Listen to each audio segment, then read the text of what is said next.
बाबुल कुमार सत के दरबार में खाद बीज भंडार की ओर से सत के दरबार में 51 रुपए की दान है।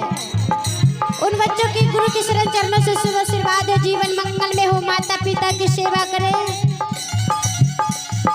कहा मैं मिले छयो रनिया हीरा लाल मोतियो नरे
कहते हैं स्वामी हीरा लाल मोती कहाँ मिलते हैं? कहते तो हटिया बाजार में मिलता है। कहते उसी प्रकार से गुरु की भक्ति सत्संग में प्राप्त होती है। कहते सत्संग में जाने से क्या फायदा मिल जाएगा? सत्संग में जाने से क्या फायदा होगा? गुरु कहते जेवर जान लेने से क्या फायदा होगी? दोनों पति पत्नी में बात तलाब होते हैं। गुरु कहते हैं किया हमें करवई समझी हीरा लाल मोतियो नरेगा समझी हीरा लाल मोतियो अच्छा किया हमें करवई ना किया हमें करवई ना रनिया है गोर के किया ना मन है किया हमें करवई ना गुरु के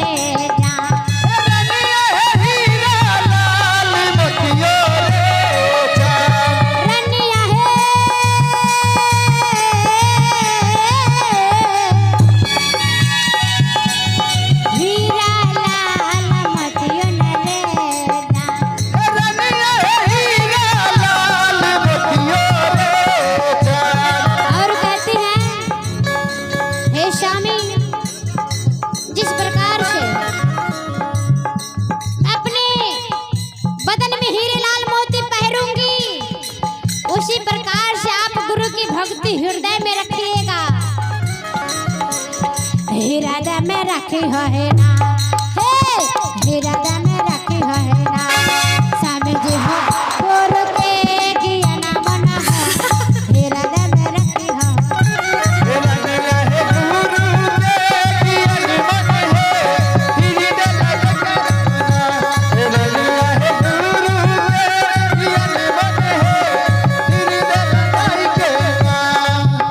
और कहते हैं, कहते स्वामी इतना मूर्ख थे कुररबा कि उसे कुछ समझ में ही नहीं आता था।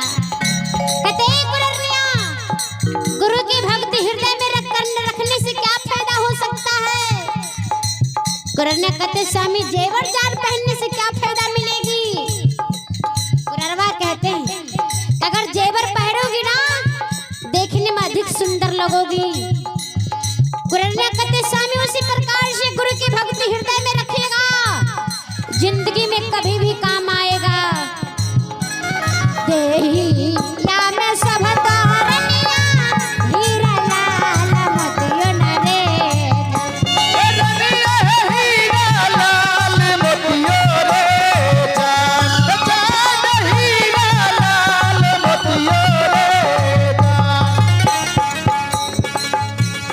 देही या मैं सब तारनिया, हीरा लाल मोतियो न रे।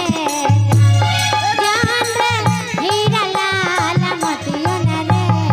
अच्छा ए शामी जिंदगी का मत देता है ना, हे जिंदगी का मत देता है ना, समझ हो गुरु के ज्ञान बना हो, जिंदगी का मत देता है ना,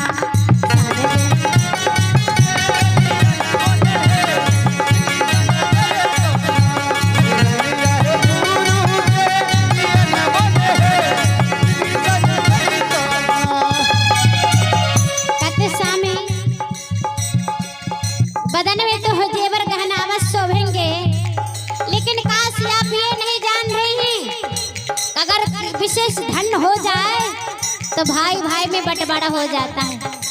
भूतिया दियाद में धन दौलत बंटवारा हो जाते हैं, लेकिन ये गुरु की भक्ति कोई हमसे बंटवारा नहीं कर पाएंगे। उससे भी अगर अधिक धन हो जाए तो चोरवा चोरा करके ले जाते हैं। और ये भक्ति ना हमसे कोई छीन सकेंगे ना कोई चुरा सकता है। इसलिए कुररने कहती है चोरा बा चोरैता हो समझी, हीरा लाल मोतियो रे जा।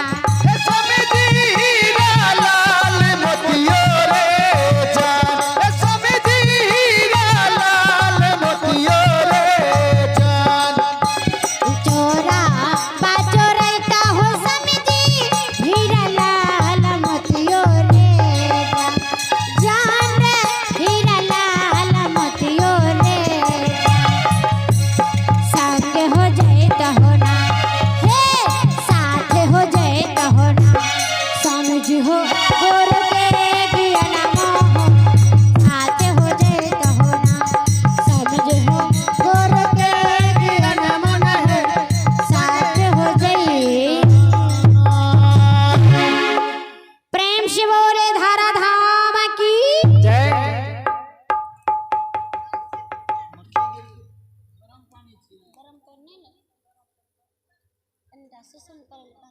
तो जब कहती है तब कुररवा के मन में कुछ समझ में आया। उस दिन से दोनों पति पत्नी भक्ति भाव में लग जाते हैं और मांगते चांगते उसका जीवन व्यतीत होने लगता है। कमाते खाते मांग चांग करके खाते पीते एक दिन बहुत समय हो जाता है। अधिक बुढ़ापा हो जाने के बाद कुररवा कुररने अपने आप में गुरुदेव से समर्पण करते हैं। हे गुरुदेव, अब हमारे श्रवण शक्तिहीन हो चुकी है, अब हमारे पास मांग चांग कर खाने का शक्ति नहीं, इसलिए मैं आपसे दुआ मांगती हूँ, अब मुझे इस चोले से दूसरे चोले में उधार कीजिए। भक्ति भजन गाते गाते कुररने मांग चांग करके खाते खाते एक दिन की बात है, दोनों पति पत्नी का मृत्यु हो जाता है।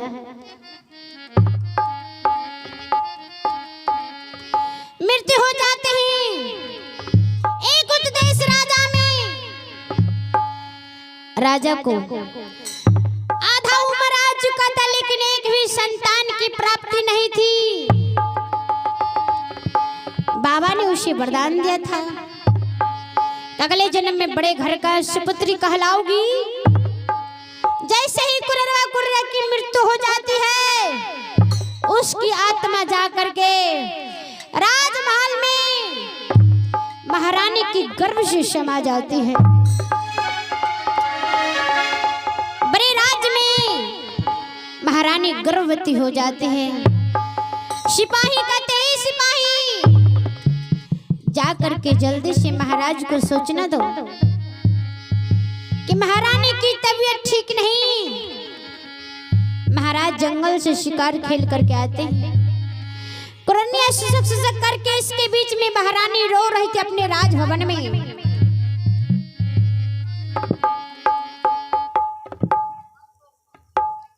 आइए मंतोष कुमार बच्चों की ओर से 11 रुपए की दान है, उनको ही गुरु के शरण चरणों से शुभ आशीर्वाद, जीवन मंगल में हो।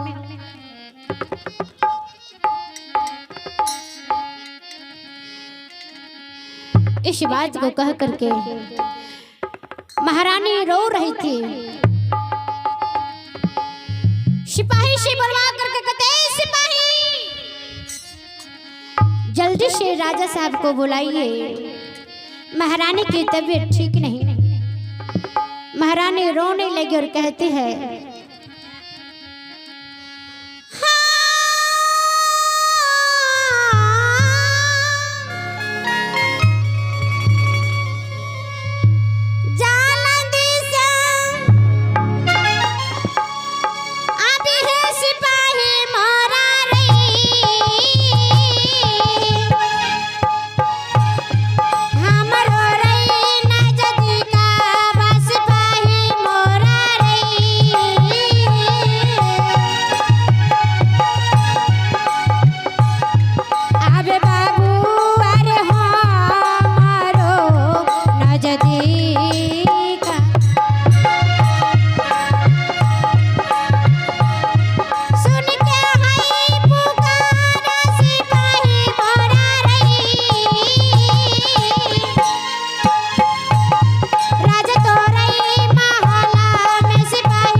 सिपाही घोड़े सवार होकर के जाते हैं। जंगल से राजन को बुला करके लाते। राजन कहते, क्या हुआ?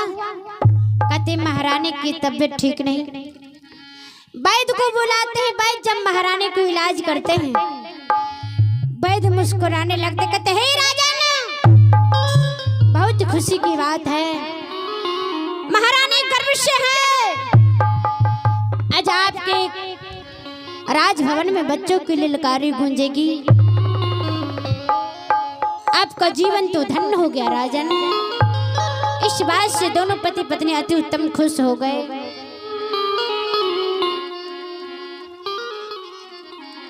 इसलिए संतों ने इशारा करते हैं, आज किधर से आपका कृपा हो गया जो खाली झोले में आपने भिक्षा डाल दिया। कितने दिनों की बाद हमारे घर में खुशहाली आई है। राजन इस बात से खुश हो जाते हैं।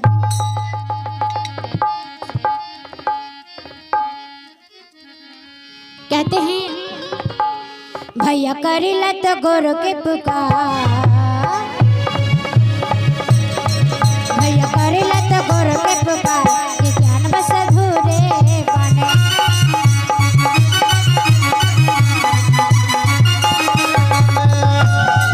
भैया करेला तो गोरो के पुकार, के ज्ञान बस अधूरे बने।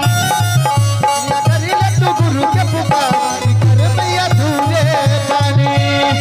हम सहल विपत्तिया या पार, हम सहल विपत्तिया या पार, हम सहल विपत्तिया या पार, हम सहल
पुकार के ज्ञान बस अधूरे बानी।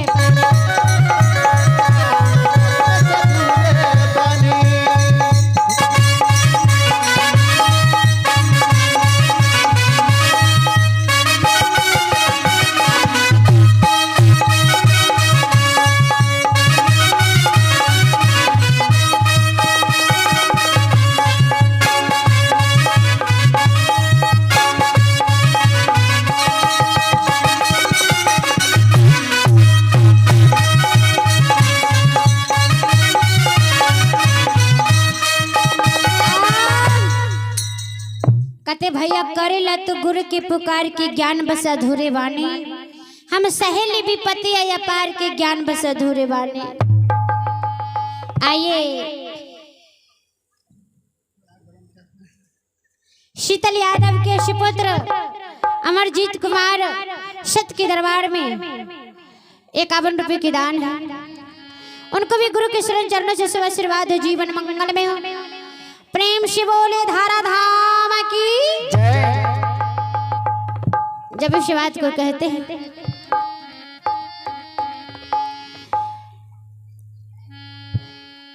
वर्षों के बाद जब से इंतजार की घड़ी थी कि कब हमारे इस राजभवन में बच्चे की ललकारी गूंजेगी, उसी राज दरबार में जब महारानी के गर्भ से सुंदर पुत्र एवं पुत्री को जन्म देती है, पूरे राज में ढोले मच जाते हैं।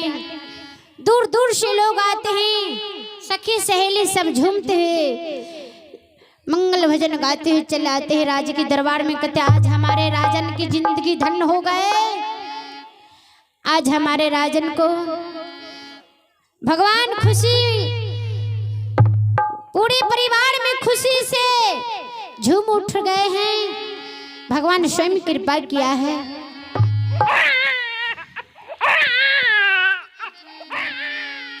इस बात को देख करके तीनों लोगों से भ्रमण करते हुए नारद देवता जो जा रहे थे विष्णु लोग, नारद देवता इस दृश्य को देखकर कतारे, जिस राज को लोग निपुत्रा की राज कहता था, आज क्या बात है जो सभी लोग इकट्ठे करके राज दरबार की इधर निकट जा रहे हैं। जरा मुझे भी पता लगा लो आखिर क्या बात है। नारद देवता बिना बजा हुए राजन के दरबार में पधारते हैं। श्रवण नारायण नारायण हर हर, श्रवण नारायण नारायण हरि हरि,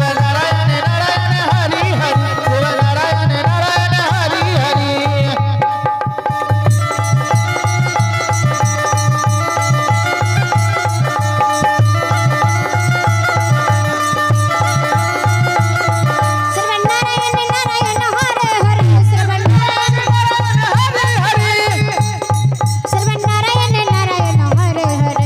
नारायण नारायण हरि हरि।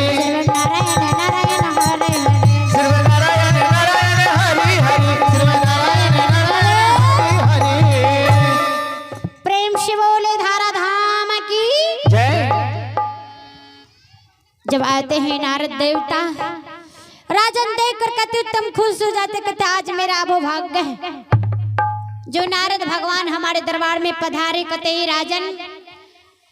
कहते राजन का प्रणाम स्वीकार हो नारद देवता। कहते अभो भाग्य, खुश रहो।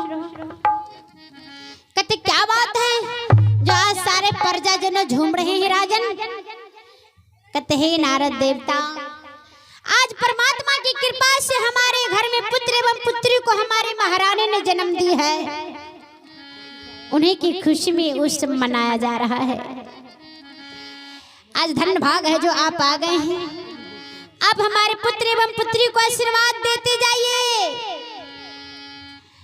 कहते तो ठीक है, जल्दी से उस बालक को दर्शन करवाओ।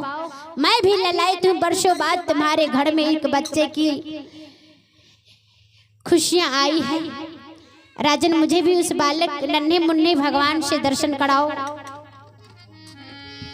दाई माँ से कहवा करके जल्दी से दोनों बच्चों की जब नारद देवता के पास लाते हैं। कहते हैं नारद देवता, जब आप आ ही गए हैं, हमारे पुत्र एवं पुत्री को नामकरण तो कीजिए।